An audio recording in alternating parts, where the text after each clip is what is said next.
Приветствую всех на своем канале. За 6 лет содержания данной породы французских баранов ни один кролик зимой у меня уши не отморозил. И когда люди хотят завести такую породу, они у меня постоянно спрашивают, не отмораживают ли ваши кролики уши. Я говорю, естественно, нет. Но буквально недавно я совершил свою роковую ошибку, о которой очень сильно жалею. Я дал слабину, повелся на, так скажем, критику, комментарии в свой адрес по поводу содержания своих кроликов. Обычно я зимой кормлюсь снегом. Буквально недавно вышло видео о переходе на зимнее содержание моих кроликов.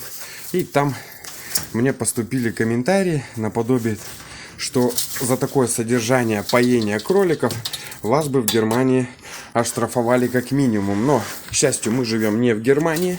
Мы живем в Российской Федерации и подчиняемся законам Российской Федерации. А законы Российской Федерации мне не запрещают кормить кроликов снегом.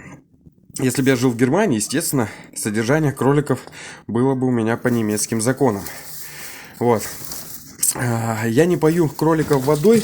Я уже как-то в своем видео говорил о том, что у нас проблемы с водой.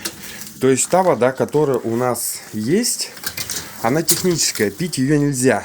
А ездить за нормальной водой нужно 10 километров в одну сторону, 10 километров в другую сторону. Ну, как бы много не навозишься. Вот по этой причине я всегда кроликов зимой перевожу на снег. И мне вот этот вот человек в комментариях еще написал, что снег это вообще ни о чем. Вот. И что кроликам хотя бы раз в день нужна вода. У меня возникает вопрос, если этот человек будет сам раз в день пить воду, либо чай, либо кофе всего один раз, ему это интересно понравится, нет? Как минимум, если вы поете кроликов водой зимой, это 2 раза, а то и 3.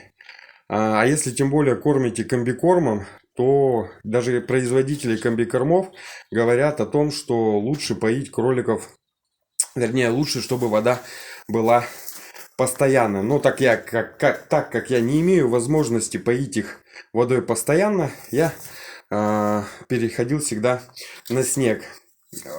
Тут я дал, как я уже сказал, слабину, повелся и решил их оставить на воде. Я уже их перевел на снег, все. Но погода у нас в Сибири какая-то странненькая. Ночью у нас холодно, где-то за 30-35, даже к 40 приближается. А днем даже в теплице вот этот снег, он подтаивает. То есть кролики его выгребают, соответственно, все под ноги. Не все, но выгребают. Соответственно, это все подтаивает, это все мокнет, подстилка мокрая. Естественно, для кроликов это не есть хорошо. И приходилось вот это часто менять подстилку, потому что она постоянно влажная. Ну, я и подумал, ну, ладно, давай я тогда уберу пока снег. Вот, если видите, у всех на данный момент кружки, вот даже у Бори кружка, хотя я в своем видео его переводил на снег. Все, я их обратно перевел на воду до того времени, пока погода не установится. Но погода как-то резко установилась, то есть и ночью, и днем стало холодно. Ну, думаю, ладно. Ради своих питомцев мы готовы на многое, и я решил, ну, думаю, ладно, буду я ездить за этой водой, пусть буду ездить чаще, вот, но все для своих любимых. Вот здесь была моя роковая ошибка, то, что я их оставил на воде. Сейчас я вам покажу. Гриша, вот смотрите, все, вот это все отморожено, вот этот вот кусок. Григорий, стой. Он даже вот здесь уже погрыз свое ухо. Вот это полуха. Стой, иди сюда. Покажи ухо, не бойся. Вот это полуха, вот она твердая. Твердая. То есть у меня кролик первый раз за 6 лет отморозил себе ухо, блин. А почему? Потому что вот, оставил я ему воду, всем оставил воду. Этот, блин, французский баран намочил ухо. Это 100% намочил в кружке, потом попил, и ухо у него замерзло, естественно. А когда я использовал раньше снег, всегда зимой, таких проблем не было. Вот, как говорится, моя роковая ошибка. Теперь я сейчас в экстренном порядке пробегусь, посмотрю всех своих кроликов. Григорий, посмотрю всех своих кроликов, никто ли не отморозил еще себе уши, не дай бог. И буду кружки опять менять на снег. Пусть я лучше буду им менять чаще подстилку. Да хотя сейчас зимой уже, если погода, я уже сказал, установилась, уже снег подтаивать не будет. Естественно, как функцию, как французского барана, он не перестанет выполнять, он и останется французским бараном. Но вот вид у него, естественно, потерянный. Я теперь не знаю, что с ним делать. Либо его сейчас... Два варианта. Либо его сейчас убирать, либо куда-то в тепло. Но, дай ухо покажу ухи. Не, нормально. Нормально ухо? Нормально.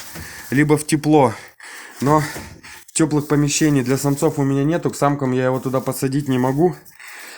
Потому что, не дай бог, самки придут в сильную охоту с крольчатами.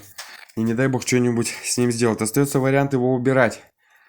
Потому что вероятность того, что ухо пройдет само, оттает, нету. Скорее всего, оно таким останется, а может даже хуже, она может ухо загноиться.